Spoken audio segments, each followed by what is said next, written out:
So EDR, or Endpoint Detection and Response software, if you're not familiar with it, is basically the next generation of inline security software in a standard enterprise network. This was actually named in 2013 by a gentleman named Anton Chivikin, who works for Gartner now, but was the one who originally came up with the name EDR, and we hear it all over the place in the cybersecurity industry these days.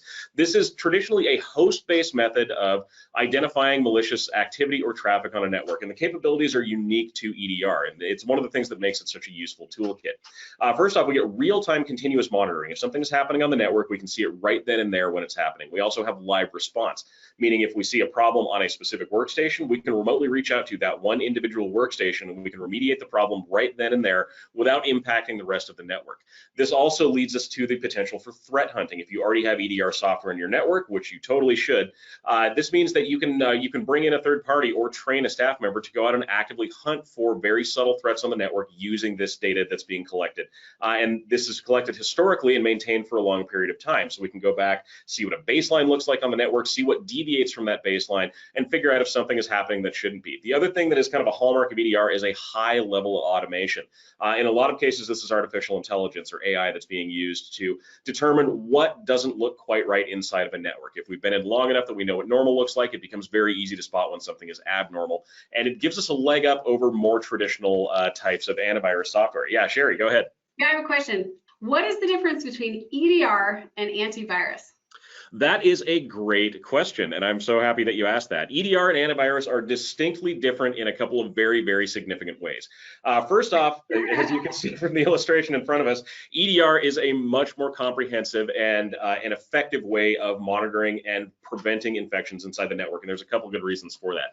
EDR specifically is integrated into threat intelligence streams, which is one of the most current forms or up-to-date forms of information we can get. It also offers us behavioral detection, which is something that in a lot of cases antivirus does not give us. We have the ability to quarantine individual computers without taking the entire network offline. We can actually do forensic data collection right through the EDR toolkit in some cases.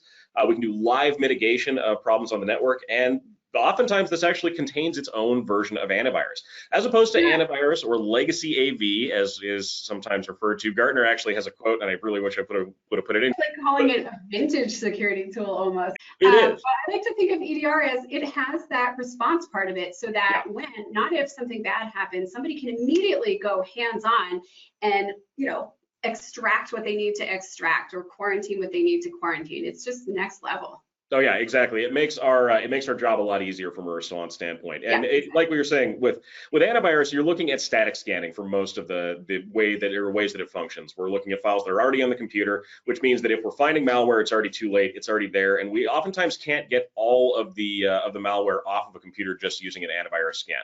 It's just not how malware works. So in an ideal situation, you'd probably have both of these things put together into one comprehensive toolkit, and that's really what we want out there as the advice for how you do your security software. Get as much as you can, as many layers as you can in place, and that will go a long way towards securing your network. We've a number of times had to prevent them from fighting with each other, so I'm not sure more is better, but certainly having antivirus and EDR are like peanut butter and jelly, right? They just get along. And they can work together if you configure them right. They can work together. But that EDR, a lot of times we also get the question of like, okay, well, does this count as EDR? For those of you that are trying to check your check boxes, first of all, effectiveness is important. So really look at the product reviews. It's not just about, if you're going to invest, make sure you're investing in something that really will be effective. But if you are looking to check the check boxes, again, make sure that the tool you're using has the response capability and will really support a response team. And that helps to separate it from traditional antivirus. Exactly. So up on the screen in front of you next, this is an example of one of those EDR toolkits. So this is the Carbon Black EDR toolkit. Carbon Black is owned by VMware at this point. And you can see why this is different from your more standard security software. What we're looking at right here is actually the execution chain of a spam email. This is how malware gets on your system. We can see Outlook open up. We can see it open up Excel. Excel then opens up PowerShell. PowerShell reaches out to the internet and grabs a piece of malware. That chain right there, if we can catch it during that period of time, is going to stop us from becoming infected in the first place, as opposed to with antivirus, where we have to wait for, in a lot of cases, we have to wait for that malicious file to actually make it onto the computer first.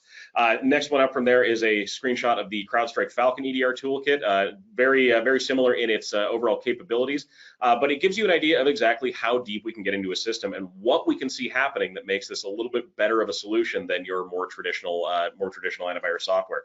One is the fact that a lot of the things that you see on the screen in front of you are not malware. If you were to scan a system and it brought up PowerShell as being malicious, that probably means there's a problem with your antivirus software. PowerShell belongs on Windows systems. It happens to be there. However, if it's being used inappropriately, an EDR system can flag that, block the process from occurring, and allow us to respond to that. I can feel all the questions about what products are better than others just coming in. I can't see them, but I know they're there. If you have questions about what to use, it's, first of all, it varies depending on your environment, but feel free to drop us a line on LinkedIn and we'd be happy to tackle those on an individual basis. Thank you so much, everyone. Again, this is Sherry Davidoff, CEO of LMG Security. And I'm Matt Duran, Director of Training and Incident Response for LMG Security. If you have any questions, please reach out at any time. We would love to hear from you. You can reach us at info@lmgsecurity.com, find us on LinkedIn, and follow us on Twitter. Thanks again for joining, and we'll see you next time.